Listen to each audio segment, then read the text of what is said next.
Se o seu conhecimento de inglês se resume a hot dog, videogame, milkshake, é melhor você vir com a gente. Let's go? Roda a vinheta.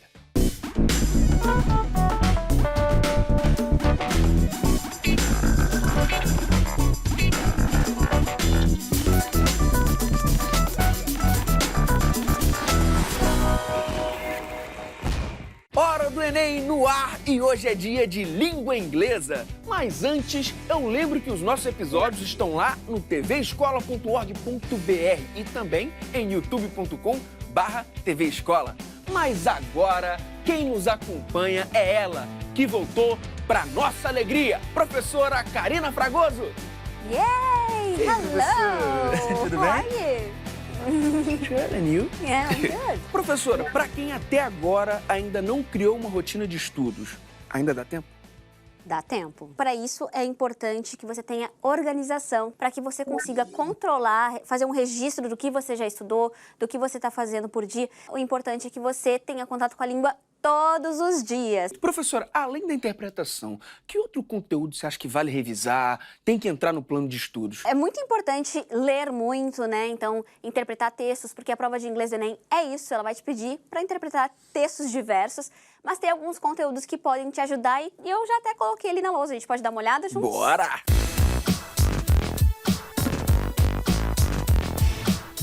O que eu coloquei aqui pro pessoal é, em primeiro lugar, é uma coisa bem simples de fazer, que é dar uma olhada nos falsos cognatos. Você sabe o que são falsos cognatos? Sim, professor. São palavras que a galera acha que significam uma coisa, mas sempre derrapa, professor. Exatamente. Então, são palavras que parecem muito com uma coisa, mas têm outro significado. E eu coloquei aqui como exemplo, actually. O que você acha que parece a palavra actually? Aparece atualmente. Parece atualmente, mas não é. Então, actually a gente usa para dizer na verdade. Então, por exemplo, actually I'm very short. Então, na verdade, eu sou bem baixinha. Então, é isso que eu tô querendo dizer com actually, né? E atualmente vai ser outra palavra, vai ser currently ou nowadays. Então, quando você tem uma noção do que são os falsos cognatos e quais são os falsos cognatos da língua, quando você vira uma palavra que se parece com uma palavra do português, como por exemplo, computer, e caso ela não esteja lá na sua lista de falsos cognatos, você já tem a noção, tá, então acho que computer é computador mesmo. Eu recomendo muito também estudar ou revisar, caso você já tenha estudado isso na escola, os tempos verbais. Por quê? Porque você precisa saber se esse texto está sendo dito no presente, no passado, no futuro. A pergunta não vai ser sobre qual é o tempo verbal dessa frase, não vai ser assim a pergunta. Mas talvez ali, para interpretar aquele texto, você precise saber, isso aqui foi no passado ou foi no presente? Isso já aconteceu ou vai acontecer? Entendeu? Então, acho que tempos verbais é uma coisa muito importante de revisar.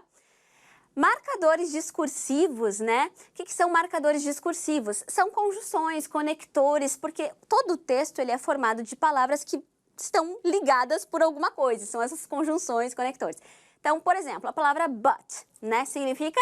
Mas. Ah, tá bom, tá ensaiado. Então, but significa must, que é uma palavra super comum. Mas num texto formal, talvez num artigo científico, porque às vezes tem trechos de artigos científicos, eles não vão usar só must, eles vão usar palavras mais rebuscadas, como however, que tem o mesmo significado, que é contudo, a gente usa em português, entretanto, contudo, né? Ou então, nevertheless, que é uma palavra enorme e assusta. Sim. Mas se você já revisou, você vai saber que simplesmente significa but. E o mesmo exemplo aqui de and, que significa?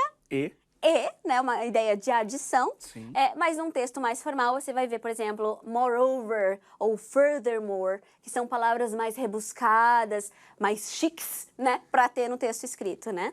E através do estudo desses conectores, você consegue estabelecer uma relação de ideias entre as frases. E aqui eu também coloquei um tópico que são os prefixos e sufixos da língua. Porque quando você aprende o significado de um prefixo, mesmo que você não conheça a palavra, você vai ter uma ideia ou vai saber de cara qual é o significado dela. Então, por exemplo, você sabe o que significa end? Sim. Final, fim, final. Agora, se você vir, por exemplo, uma palavra como endless, pode se assustar. Se não sei o que significa endless. Mas se eu sei que o less significa a falta de algo, eu consigo interpretar que endless significa sem fim. Sim. Então, por exemplo, tem uma música que é My Endless Love. É o meu amor sem fim, meu amor infinito. Então, isso é um sufixo. A gente adiciona depois da palavra. E o prefixo é o que vem antes, né? Sim. Então, aqui, sleep, a gente sabe que é dormir. Sim. E over talvez você não saiba, mas se você ler as listas e tal, vai descobrir que significa demais. Então, oversleep, dormir demais. Olha, eu pensei numa outra que talvez seja mais usada, que é overload, que é sobrecarregar. Sim. Load é carregar, over demais, sobrecarregar. Então, são algumas coisas que vão te ajudar a adquirir vocabulário muito mais rápido. Hoje você trouxe uma questão que fala sobre a importância da língua na comunicação. Bora ver essa questão, professor? Vamos ver juntos aqui. Ela já tá aqui, aí na né? tela. Tá Ó. na Questão tela. 92 do Enem de 2016, caderno azul, primeira aplicação. Qual é a primeira estratégia de leitura? Eu vou dar uma olhada no formato da questão, então eu vejo que não é um texto científico, não é um poema, isso aqui tá uma cara de propaganda, mas eu não sei ainda o que que é. Então, dá uma olhada no texto, só bater o olho e leia, em primeiro lugar, o comando. O comando é em português e ele vai te trazer muitas informações que vão te facilitar a leitura. Então, vamos lá. Orientações à população são encontradas também em sites oficiais. Ao clicar no endereço eletrônico mencionado no cartaz disponível na internet, o leitor tem acesso aos ou às. Vai ter um link que a pessoa vai ter que clicar e eu tenho que saber o que a pessoa vai encontrar nesse link. O próprio comando já te dá uma boa ideia do que o texto está querendo dizer. Né? Exatamente. Então a gente bate o olho aqui, vê aquela coisa ali com fundo preto, né? E aí fala Global Flu Pandemic. Olha só, pandemic, parece pandemia, né? Sim. Então assim, já é uma palavra transparente, já posso ter uma ideia. Flu é um vocabulário que a gente aprende, assim, para falar sobre doenças, então é tipo gripe, resfriado, alguma coisa assim. E aí aqui também uma data muito significativa, que é o 11 de setembro, só que tá invertido, porque no inglês a gente usa ao contrário, Sim, então tá 9 do 11, mas na verdade é o 11 de setembro, é 11 do 9. E a palavra terrorism, que também é uma palavra transparente, então pá, eu consigo ver que tá falando de terrorismo, de pandemia. Earthquake, Haiti, então earthquake, terremoto, né? Então a palavra... De onde que tu aprendeu essa palavra, Alain? Foi de um joguinho, né, professor? Isso aí era o ataque de um Pokémon. É, isso aí, a gente aprende em todos os lugares, não importa onde. Olha só, fez a referência lá ao Pokémon. E aí o Katrina Hurricane furacão, mesmo que você não saiba, o Hurricane, você vê Katrina, conhecimento de mundo. E aqui a questão de Chernobyl também, que se você estudou lá nas aulas de química, você sabe que foi um desastre e tal. Então aqui você vê um monte de desastre, um monte de coisa ruim. E aí em seguida tem a pergunta Connecticut, né, que é uma cidade nos Estados Unidos. Então tá perguntando alguma coisa sobre essa cidade. Então você já bateu o olho, viu que um monte de coisa acontecendo e ali embaixo tem um link. Então esse é o primeiro passo. Então a gente vai agora para as alternativas. Essa é a estratégia que eu recomendo. São duas leituras que você vai fazer. Então, o leitor clicando naquele link vai ter acesso a ações do governo local referentes a calamidades. B, relatos de sobreviventes em tragédias marcantes. C, tipos de desastres naturais possíveis de acontecer. D, informações sobre acidentes ocorridos em Connecticut. E, medidas de emergência a serem tomadas em catástrofes. E todas parecem muito possíveis com a leitura que a gente fez agora, né? Sim. Porque tá tudo muito assim, olha. Mas aí a gente tem que ler com atenção, que é o segundo passo. Então a gente já entendeu todos aqueles desastres na parte mais escura ali da figura. E agora a gente vai ler o que tá falando ali embaixo de Connecticut, que é essa cidade, né? Would you know what to do if disaster struck here? Learn to live prepared. Então, você saberia o que fazer se um desastre struck here. Mesmo que você não saiba a palavra struck, dá para entender a questão. Struck é atingir. Aqui em Connecticut, né? Learn to live prepared. Aprenda a viver preparado. Daí tu, opa, isso aqui já tá me dando alguma dica. To learn more about living prepared, go to... E aí tem o site. Então, para aprender mais sobre como viver preparado, vá para... Aí tem o link. Então, a partir dessa leitura cuidadosa de um texto que é bem curto, você consegue descobrir que a resposta correta nesse caso é a E. São medidas de emergência a serem tomadas em catástrofes. Então, eles começam com todas essas catástrofes para chamar a sua atenção. Mas e se acontecer aqui em Connecticut? O que você vai fazer? Não Exatamente. sabe? Clica no link. Agora, professora, por que não poderia ser a letra A? Letra A, ações do governo local referentes a calamidades, porque ele está falando com o povo. Ele está falando você, é com você. Você sabe como viver preparado? Né? Então não é o governo, não, é eu. O que eu tenho que saber? Entendi. Professora, a forma com que o texto é apresentado, diagramado, influencia a interpretação do aluno? Eu acredito que às vezes pode até te ajudar, né? Então aqui eu acredito que o texto não tá assim à toa. Quando você bate o olho nisso aqui, a primeira coisa que você vê são aquelas coisas que estão na caixa mais escura, né? Então ali há um destaque muito grande para esses acontecimentos. E aí depois tem Connecticut, bem grande. Então eu imagino que uma pessoa de Connecticut, quando lê isso, vai ficar tipo, nossa, o que estão falando da minha cidade, né? Então já chama atenção. Isso é para chamar bem a tua atenção, para depois ter ali as informações para você saber o que tem que fazer nesses casos, né? E ali nesse caso também tem uma imagem de um Connecticut Guide to Emergency. Isso pode ajudar também, ó. O guia de emergência para Connecticut, né? Então você já vai tendo uma ideia do que essa questão está falando. E não só nesse tipo de questão, né, Landy? Por exemplo, uma tirinha, né? Cartoons, né? Charges. Então, muitas vezes tem muita informação no desenho. Você olha a carinha ali do personagem e aí você consegue entender o que ele está sentindo pela carinha. Então a gente não pode desconsiderar a informação não verbal que a gente tem nas questões também. Professora, tem alguma forma de treinar esse olhar para bater o olho e já identificar pontos importantes?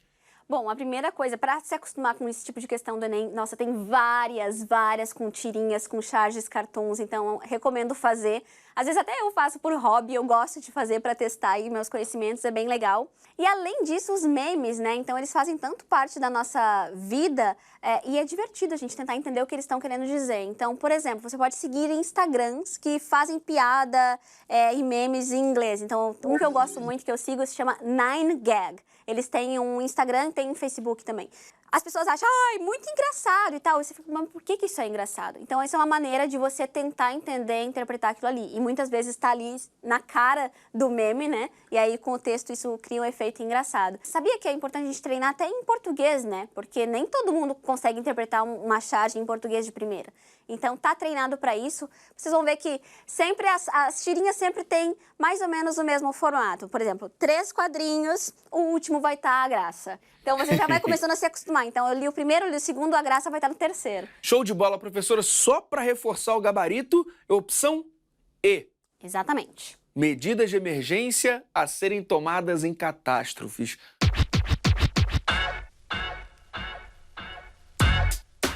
Professora, você dá aula para alunos de que ano? Olha, atualmente eu dou aula para alunos de todas as idades possíveis, de todos os anos escolares, porque eu dou aula no YouTube, né? Eu tenho um canal chamado English in Brazil e é lá que eu compartilho as minhas dicas e hoje esse é o meu trabalho principal.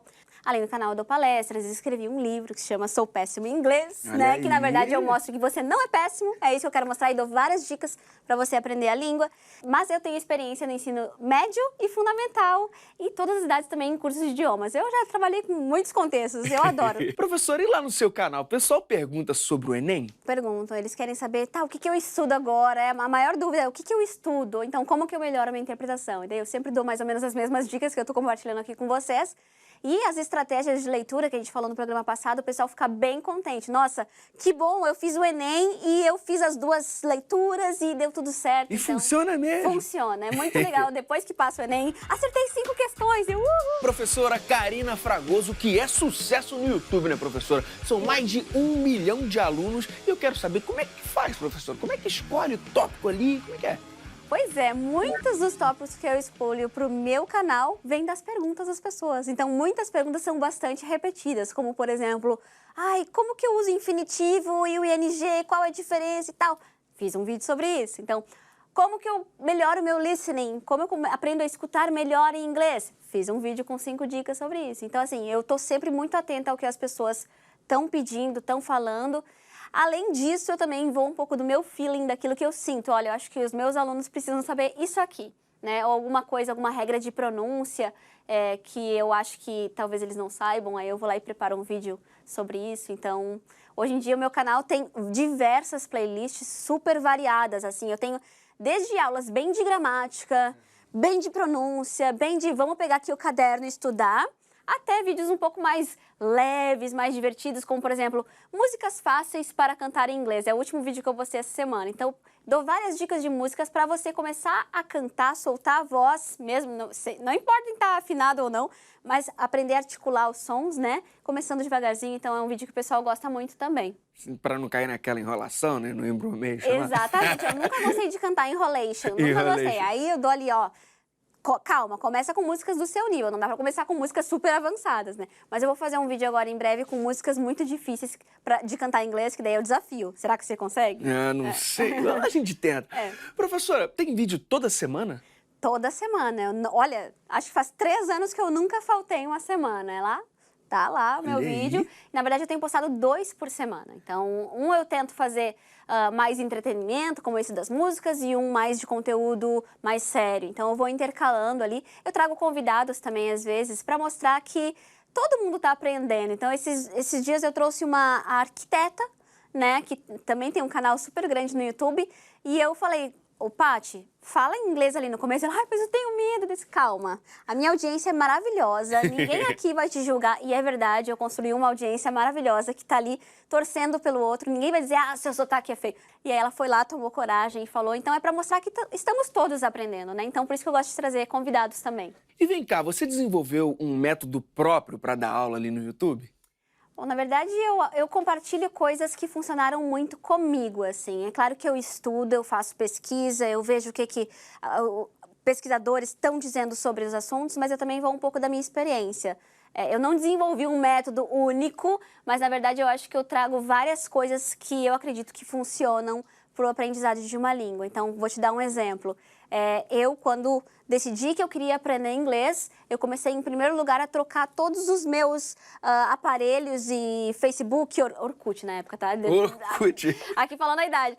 Era tudo em inglês. Tudo em inglês. Por quê? Porque eu precisava de fazer uma imersão na língua aqui no Brasil mesmo. Então, é tudo em inglês. E até hoje, meu celular, tudo em inglês.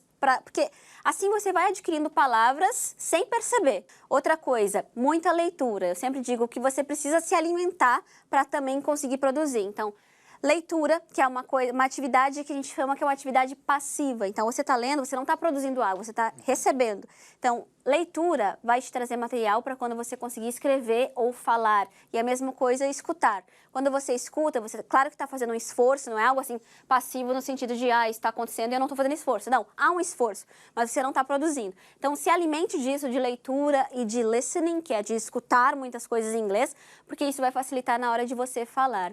E para falar, uma coisa que eu sempre recomendo para os meus alunos e que eu fiz muito, e que é comprovado cientificamente que funciona, que é falar o máximo possível. Mas e aí, com quem que a gente vai falar aqui no Brasil? É difícil, né? Se não tiver um amigo que fala... Eu lá em Porto Alegre, na verdade, eu nasci numa cidade chamada Alvorada, na região metropolitana de Porto Alegre. Não tem um estrangeiro lá, eu acho, sabe? É muito difícil achar.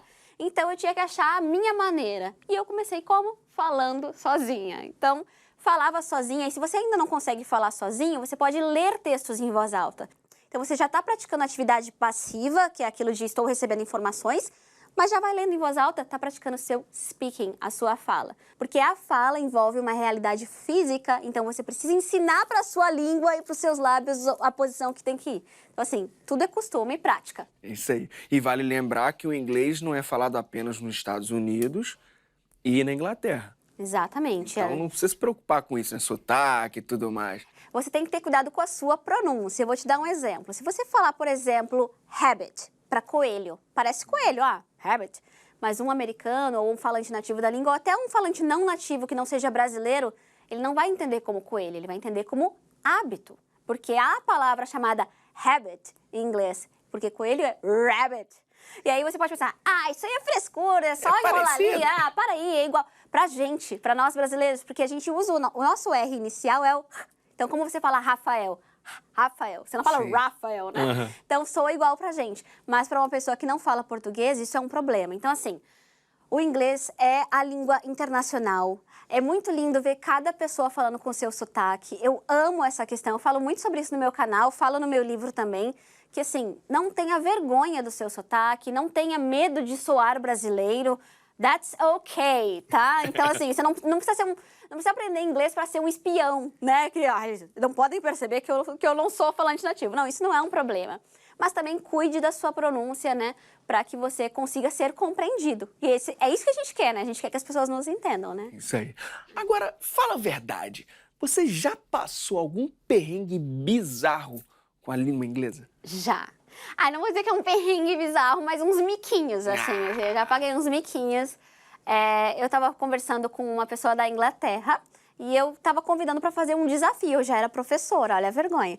Eu já era professora e eu tava, você gostaria de participar do meu desafio? Era por escrito, assim, a gente nem se conhecia. E aí ele falou, I'm so down, Karina. E eu falei, I'm so down. E eu perguntei, why are you down? Eu entendi que ele disse, eu estou tão pra baixo. E eu perguntei, por que você tá pra baixo? Ele, não, eu quis dizer que eu topo. E aí eu aprendi que, putz, I'm down significa eu tô dentro, né? Legal. E aí eu paguei aquele miquinho ali, falei, ai, sorry, não entendi e tal. Mas tudo bem, é um miquinho, né? Mas aconteceu, né? Até tem algum bizarrão aí, vai. Bizarrão, não é também tão bizarro, porque eu não lido com isso como uma coisa assim que, eu devo morrer de vergonha, coisa assim. Mas na minha primeira viagem para os Estados Unidos, eu pedi um milkshake de iogurte. E eu descobri que a minha pronúncia de iogurte era errada por todos esses anos chegando lá, porque eu falei um yogurt. E o cara falou, sorry? Deu yogurt. Dele, oh, yogurt. Deu, oh, droga. Eu errei a vogal, sabe? Eu errei a minha vogal ali, mas tudo bem. Eu aprendi na hora e isso é uma coisa que eu nunca mais vou esquecer, porque me corrigiram. Então, também uma dica para as pessoas é não lide com as correções ou com mal-entendidos, assim, como algo que vai te colocar para baixo, vai te colocar down, né? Lide como um aprendizado, porque você nunca mais vai esquecer. Quando isso acontece, eu aposto que você não vai esquecer também. E chegou a hora do nosso tão esperado Momento Pop Prof.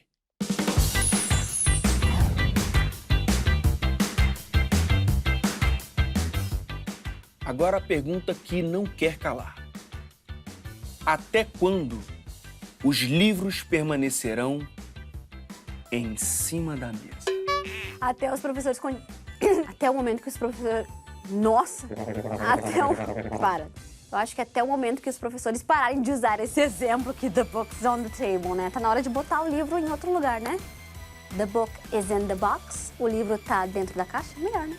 Pior ideia de vídeo que você já teve? Boa. Eu tinha uma ideia terrível e eu publiquei, viu? Que são 10 formas de dizer que alguém morreu em inglês. Muito mórbido, né? Deu pouca view. Tá? Talvez esteja aí a resposta. Qual é a melhor palavra em inglês?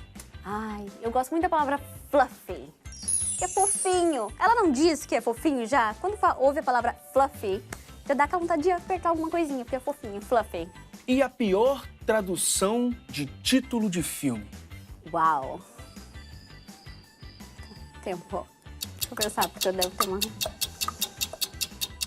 Tá, pera, só um momento. Putz, calma. Eu fiz um vídeo sobre isso, inclusive. Fica até amanhã aqui. Alguém me ajuda? Deu um branco. Olha, um que eu lembrei agora é Stuart Little, que significa o pequeno Stuart, que foi traduzido como o pequeno Stuart Little. Então é como se fosse o pequeno Stuart pequeno, que é o ratinho. Mais uma vez com a gente, Karina Fragoso, no nosso Momento Pop Prof. Já é sucesso no YouTube, já lançou livro. Quais são seus próximos planos? É verdade, já fiz bastante coisa, ainda bem, mas eu não paro nunca, assim, eu quero agora lançar o meu segundo livro, eu já comecei a planejar, tô na fase de planejamento, que vai ser um livro focado na fala. Eu quero ensinar as pessoas a falar com mais naturalidade, com mais tranquilidade, porque isso é o que eu estudei mais no meu mestrado e no meu doutorado, né? Eu estudei fonologia, as transferências que a gente faz do português para o inglês, então é um assunto que me encanta. Então é isso que eu quero focar nesse livro e também ter o meu próprio curso. Eu quero ter um curso de inglês da Karina Fragoso e estou trabalhando para isso. Perfeito. Bom, então qual aquele último conselho, um Mega Blaster Power para quem vai fazer o Enem esse ano? Em primeiro lugar, don't panic, né? Não se apavore quando vir um texto. Às vezes vem os textos com 2 parágrafos, textos um pouco mais longos do que esses que a gente analisou aqui. Então, calma, não fique apavorado por isso, porque você sabe as estratégias. Lembra das estratégias que eu falei? Você vai ler o comando, você vai passar os olhos no texto, você vai ler as alternativas e aí você vai escanear o texto e buscar as informações. Pense que tem várias palavras transparentes, que são palavras que se parecem com palavras que a gente tem no português, então nunca vai ser um texto assim que que vai estar zerado, assim, eu não entendo nada. Alguma coisa que você vai entender. E não se preocupe também se você não souber uma palavra. Deixa aquela palavra. Não sei, vai entender pelo contexto. E vai dar tudo certo. Professora Karina, Thank you once again. Oh, thank you so much. Que lindo. Que linda Obrigado. a pronúncia. Tá Parabéns. aprendendo, professora. Isso Muito aí, obrigado. ó, tem várias dicas no meu livro. É isso aí. E você aí de casa, lembra que a gente também tá no site tvescola.org.br e no youtube.com/tvescola. Até a próxima. Momento Pop Prof.